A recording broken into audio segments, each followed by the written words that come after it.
My name is Rachel Whitman. I'm with the Community Advocates for Social Enrichment in Topeka, or CASE. We're here today with Patrick Woods, who's the president of the Topeka Public Schools Board of Education.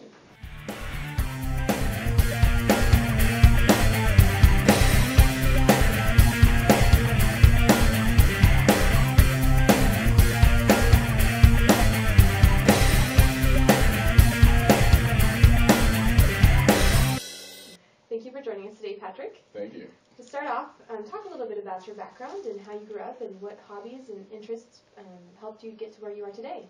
Well, thank you, Rachel. I grew up in Oklahoma City. Spent my first 18 years there, and then before I went to college, I did my undergraduate at a small liberal arts university in Wichita, Friends University. And I did my graduate at KU. And I guess how did I end up where I am now? I probably would have to chalk that up to some of the role models that I had, growing up as a young boy. Of course, I had a great family. I'm fortunate in that sense. I had a great mother who loved us deeply, cared a lot about the directions that we went, wanted us to have great education. The enduring male role model for me was my grandfather, a World War II veteran, businessman. A lot of great things I could say about him. Well, you were elected to the Topeka Board of Education 2 years ago? Actually 5 years ago. 5 years ago, excuse me. What made you want to be involved in that role in the community? Well, it goes all the way back. Education's been a passion of mine since I was in high school, especially seeing how the effect that it could have on young children. Where I grew up in Oklahoma City, when I attended elementary school, I grew up on what was then the predominantly African American side of town. When I attended elementary school, the school, of course, was predominantly African American. The fun thing about that, and the reason why that was such an interesting experience for me, is because a generation before, when my mother attended that exact same school, her and her brothers were actually the first students to integrate that school shortly after the 1954 decision. My grandparents had, as many people did, decided they were going to exercise their newly afforded rights and send their child to their neighborhood school, which was far superior in terms of curriculum and opportunities. So they sent their kids to that school and ended up integrating that school under great personal threat, of course, for my grandparents. They did the best they could to protect their children from that. But by the time I went there, had gone from being a fully integrated school to swinging the other direction, with urban sprawl. I always think that's a really funny bookend to the other bookend, short life at this point, to where I get to go and be the president of the board that was the title defendant in that very case. Incredible. I also, right after undergraduate, after studying my undergraduate studies, I went to work for the governor, and we were dealing with this long, simmering 8-year at the time school finance court case. And it was an adequacy and equity court case, and the crux of the case was we had a school finance system that had been put in place in 1992 to take us away from what used to be basically a property valuation-based school finance system. The 92 plan was put into place after a court case. And basically what they said is the state will have the primary responsibility, in line with Section 2 of the Kansas Constitution, Section 6 actually, and we will figure out a way. We will give everybody a certain amount per student, and then we'll actually some rational scientific basis to appropriate money ahead of time, depending on students' needs. So districts could try to use that money to, hopefully mitigate some of the things that you would see depending on the students' needs later on down the road. Of course, what happened, is they capped local property tax. Basically, your local option budget, your local property tax, was capped at 25% of what your general fund, the money that you got from the state per student, was. The intention at the time was, since property taxes are the most inequitable tax if you're going to base funding something like education off of, because people who have a wonderful high tax, large tax base have the ability to bring in much more with much less effort than people who don't. So their intention was to get school districts off of the property tax and wind it down over a long time, over a few years, I should say. That didn't happen. What happened is, because public education cost more than they thought it would, the state really stopped keeping up with their end, so districts were using the money they could bring in off of local property tax, which was supposed to be for extras, and the state was supposed to pay for the primary costs. Districts were forced to use that property tax for primary expenses. So basically, you ended up with a situation where people who had, a nice, healthy tax base and could bring in more money with lesser effort, they had the things that they needed for their students, and people who had a weak tax base, and it would take them far more effort, they wouldn't be able to bring in as much money. They didn't have what they needed for their students. So that was kind of the crux of the case, and we were dealing with this long, simmering case and trying to finally get it behind us. It had come to a head as you probably remember, in the summer of 2005, when the oral arguments got all the way up to the Supreme Court. The legislature had passed a bill that basically was totally out of step with the previous session's ruling by the court.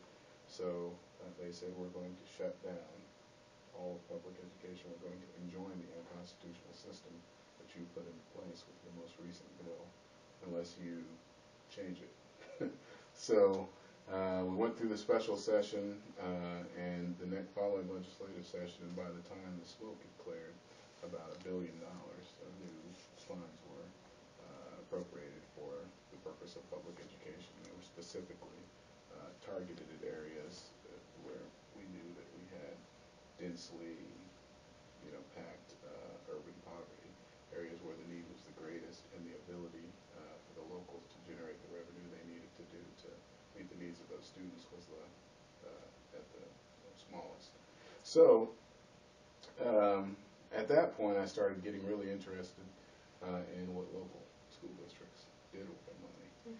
Whether they spent it on staff, if they spent it on things that we knew research had shown would really go the furthest in terms of reducing some of the gaps that we see in achievement between the different subgroups. And of course, I also had a child, a newborn at the time. So I decided to run, because I figured if I get elected, by the time I'm done serving my first term, my kid will be, ready to go into the public education, and this will really be important to me. So, I ran primarily out of the desire to have a little bit more influence over what happened with all of the new money that came out of the settlement of the Montoya lawsuit, and wanting to try and do things that I thought, because that was the golden opportunity to me. School districts with that money were able to do things, and if they were smart, they did do them, do things that would make a ton of a difference for a lot of very young children. Things like early childhood education. All of the research shows, and everything we know from brain development now shows, that the majority of brain development occurs before a child's 85%. So they've gone through their first synapse pruning. Connections in the brain are starting to prune themselves away according to their environment by the time the child's 3. So definitely we know we have a lot more we need to do in terms of some of those disparities the students already show up with. And that's really when the achievement gap starts. When you look at all the research, it starts at that early age, and if you want to really invest money, you should probably invest it in the students who are the youngest, who are learning the most, and expect to pay out longer, later down the road, and in terms of lower special education and remedial education costs. We have Kansas-specific data that shows for every $1 you spend on early childhood education, you can expect to see a $7 return in terms of lower social service and special ed costs. For those reasons, I decided to run for the office, for a seat on the board. During your tenure on the board so far, it's been 5 years. What decision or what have you done that you're most proud of that had the most impact on youth in Topeka? Well, I'm based off of what I just said. Early childhood education was a big issue for me. Yeah. I made an issue out of it. I definitely made an issue out of trying to get a better hold of all of the funds that we have available to us in the district, spend them on things that matter, and things that don't matter. Let's reassess. Let's figure out a way to generate more of that, target more of that money toward places where we can expect to see progress in the future. And then the third thing that was important to me, that I really wanted to see happen, was equipping more of our students with the skills that they needed to be successful in the 21st century. And so we ended up, I can say happily that we were able to do, to a certain degree, all of those things. You talked about the role your grandfather played in your life as a mentor and a guider, and talk about mentorships and how they impact youth, and also how we can get more people to volunteer to be mentors and understand the importance of mentoring. Well, just having an adult other than your parent take a real serious interest in you as a person has such a profound impact on young people. And I don't, think everyone always realizes that. You certainly don't realize it at the time. My grandfather was the individual who bought me my first puppy and taught me how to shave and did all of these things. And all of that was nice, but once I look back on it, the impact that he made on me in terms of being extremely committed to public service, thinking that you owed something, to your community. Definitely always seeing education and opportunities, that any opportunity you could take advantage of to better yourself and increase your own knowledge is kind of your ticket. Those things I think had a very deep, profound effect on me, and hopefully individuals would realize out there that there are so many kids out there, and the need is so great right now. There's a lot that we can do for a lot of kids. So I'm kind of all over the board, I guess, with this. But do you think that youth in Topeka could benefit from having mentors, and how should we go about getting more people to understand the importance of that? I do. I think pretty much the only thing that needs to happen, folks need to look deep into their hearts, think about what's really out there, the need that's out there, in terms of some other adult other than a parent that could take some serious interest in one of these kids. I think it's an issue mainly of connecting people and making them understand the level of need out there, even if it's just an hour a week. Knowing what you do about today's youth, you're obviously very connected. What do you think are the biggest challenges that face today's youth, maybe that are different from when you and I were growing up, that are unique to these kids growing up? Well, they face a lot. There was no Twitter. There was no Facebook. When I was growing up, you could definitely be bullied, but you always had an escape. I didn't go home and face still having people ridicule me on over the internet. That happens with kids now, but I think they face things that they face now we didn't have to deal with. There are all kinds of crazy new drugs that are invented every day that can have absolutely catastrophic consequences for kids if they experiment and fool around with them once. So the need is so great for people to try and talk with kids and let them know that the choices you make now are so important. They're going to have such deep and profound ramifications on your life later on down the road. And I always think that what you really need is a mentor, somebody older than you who is not your parent, who can connect on the, parents are vitally important, don't get me wrong, but you need someone who can connect with you on that level of, closer to a friend. And tell you, trust me, I've seen this before. It's not the way you think it is. Yep. So. If you could impart some wisdom or advice to young people now, what would you say? Work as hard as you possibly can. Keep your head up.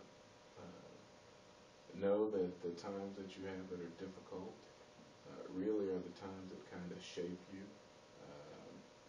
in terms of your ability and how you cope with things. So definitely keep your head up. Work as hard as you can, and know that you will only be held accountable for the actions that you take, for the ones that you choose not to take. So that's a hard one for kids. Yeah. You think peer pressure and all of those things. And okay, well, thank you for coming today and taking the time to speak to us. Sorry for having it run long. Oh. Okay. Thank you so much. No, my pleasure. Thank you.